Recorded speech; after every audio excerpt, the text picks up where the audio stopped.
What happens when one of daytime television's most outspoken hosts decides to pick a fight with a Hollywood icon live on air, only to discover she has completely misjudged her opponent? Today's story dives into a fictional explosive confrontation that nearly derailed an entire episode of The View, left Joy Behar scrambling to regain control, and gave Johnny Depp the perfect opportunity to prove why he has remained one of Hollywood's most charismatic and quick-thinking stars.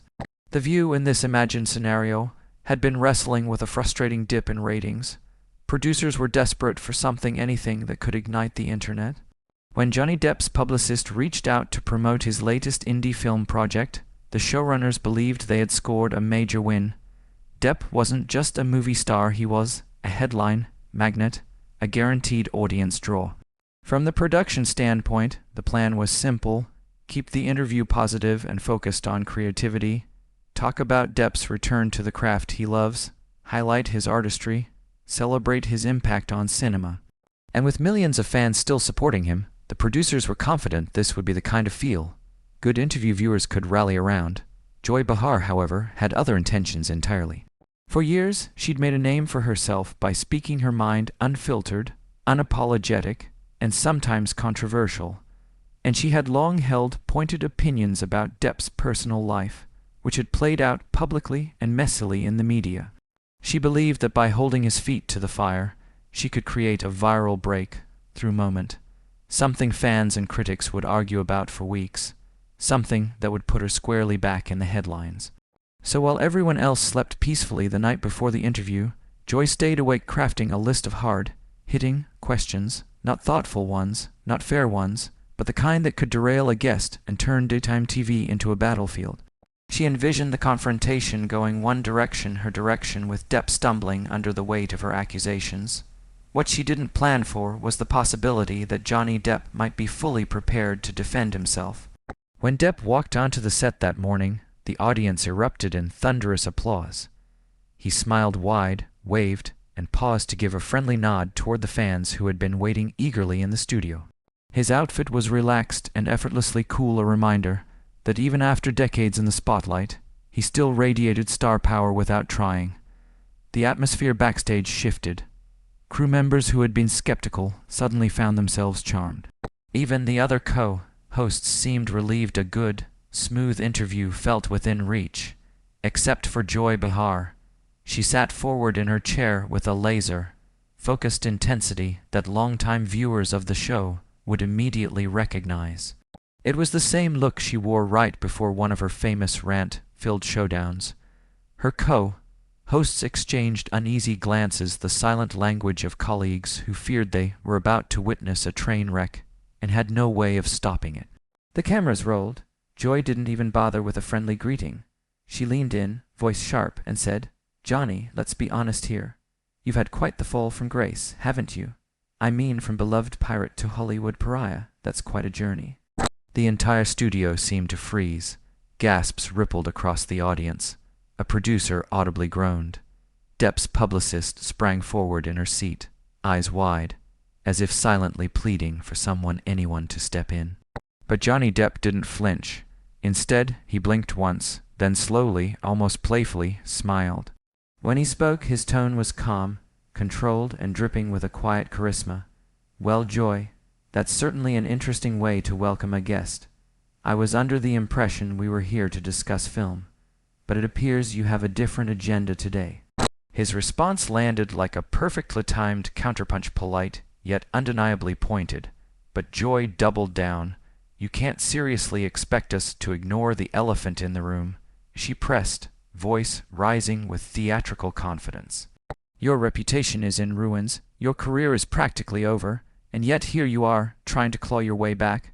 The audience murmured, some uncomfortable, some thrilled, everyone glued to the unfolding drama. Depp's posture remained relaxed. He crossed one leg over the other, tilted his head slightly, and chose his next words with surgical precision. His delivery was cool, almost dangerously cool, the kind of composure that makes an aggressor look unhinged by comparison. "Joy, people fall down in life, some because they tripped, others because someone pushed them, The difference is in how they choose to stand again. The audience erupted applause, cheers, even whistles. Joy blinked, stunned that her attempt to control the narrative had slipped away so quickly. Depp continued, "I find it fascinating. He said that you believe a person's worth is determined by the worst headlines written about them. I would hope someone with your experience understands that real life is far more complex than a tabloid cover." Another wave of applause. Joy, visibly rattled, tried to regain footing, but every attempt only strengthened Depp's position. He remained gracious yet unbreakable, making it clear he would not be bullied or reduced to a punchline on national television. By the time the interview returned to safer topics like art, storytelling, and redemption, one truth was impossible to ignore. The ambush had backfired completely, and Johnny Depp, through calm confidence and impeccable timing, had turned a potential public takedown into a defining victory. "Don't you think the public deserves to hear you take some actual responsibility?" Joy Behar fired back, leaning in as if she were delivering the knockout punch of the segment. The tension in the studio thickened, instantly heavy, electric, the kind of atmosphere where even the sound crew forgets to breathe. Camera operators zoomed closer, hoping to capture a flicker of panic or irritation from Johnny Depp's face. They were searching for drama, a tremor in his expression, the kind of vulnerability that daytime television thrives on. But what they found was something far more captivating. Depp's expression shifted not into anger, not into discomfort, but into a look of almost pitying amusement, the kind a seasoned performer might give to a novice actor attempting their first stage dive. His lips curled into a slow, knowing smile. "Joy," he said softly, his voice dropping into that signature theatrical cadence audiences around the world recognized instantly. "I have to ask, did someone hurt you this morning? Because the level of hostility you're directing towards someone you personally invited onto your show suggests you're working through some personal issues that have absolutely nothing to do with me." For a moment there was silence, and then nervous chuckles rippled through the audience, followed by a few bold laughs. The crowd wasn't sure if they should enjoy this or brace for impact. Joy Behar's face flushed crimson. Embarrassment. Anger, hard to say, but whatever it was, it only intensified her determination. Depp's deflection had not weakened her, it had challenged her. "Don't try to turn this around on me," she snapped sharply, her voice cracking just slightly. "These are legitimate questions, questions any responsible journalist would ask." Behind her, the other co-hosts exchanged looks of pure discomfort, the kind that silently screamed, "Should someone step in? Should we call for a commercial break?" But Joy wasn't done. "You have been embroiled in some very public legal battles. People want to know where you stand. They want honesty, not performance." Depp leaned back in his chair, completely at ease, a man lounging in the middle of a firefight, seemingly immune to the bullets being fired at him. He folded his hands in his lap and responded with impeccable calm. "Joy, I've been in this business more than 3 decades, he said.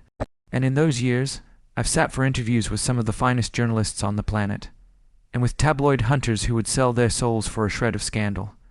He paused long enough for the silence itself to become its own dramatic beat.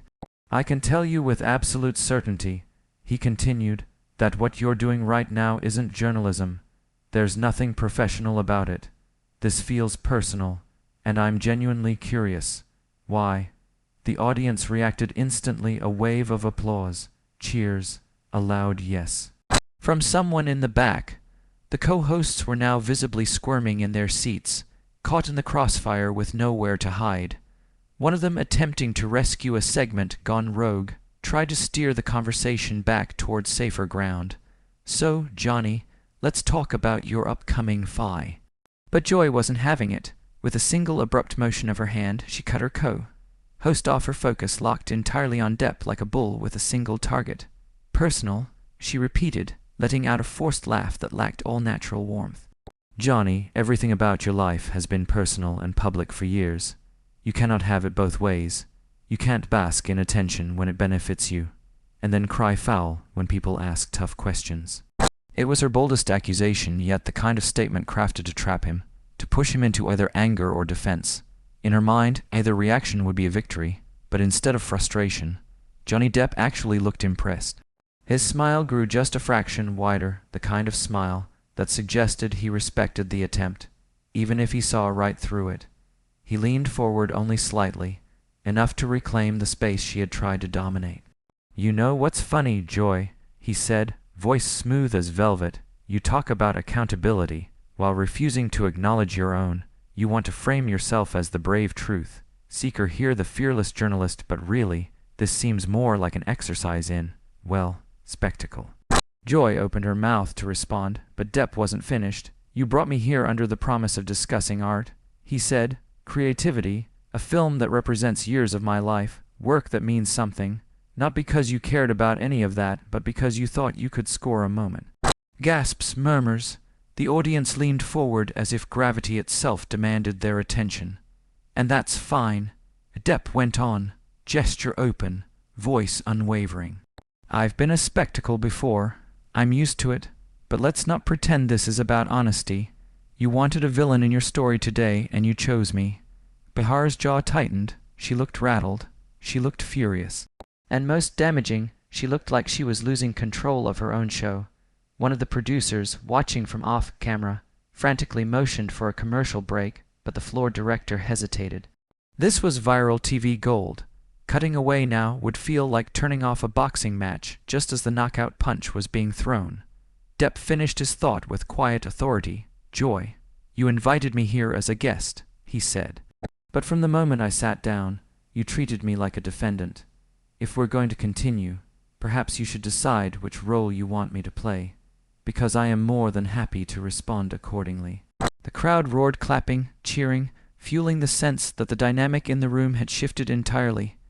Joy Behar, seasoned host, professional provocateur, had tried to corner Johnny Depp, but instead, she had awakened the pirate. "You know what, Joy?" Depp said, leaning forward just slightly, the hint of a smirk tugging at his lips. "You're absolutely right about one thing." The audience held their breath. Joy froze, suspicious, waiting for the sting she felt certain was coming.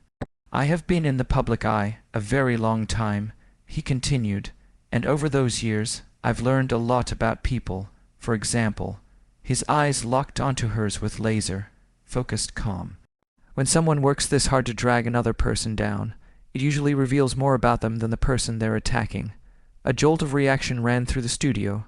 Gasps, soft verbal murmurs. Everyone could feel the shift. The room itself seemed to lean toward Depp now. Joy Behar stiffened.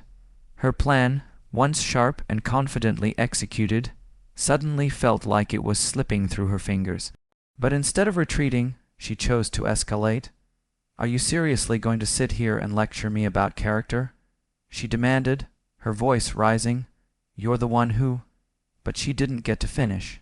Depp didn't raise his voice. He didn't interrupt aggressively. He simply lifted his hand politely, calmly, and somehow that simple gesture commanded the entire room. "Joy," he said, "I'm going to stop you right there." Silence fell like a curtain.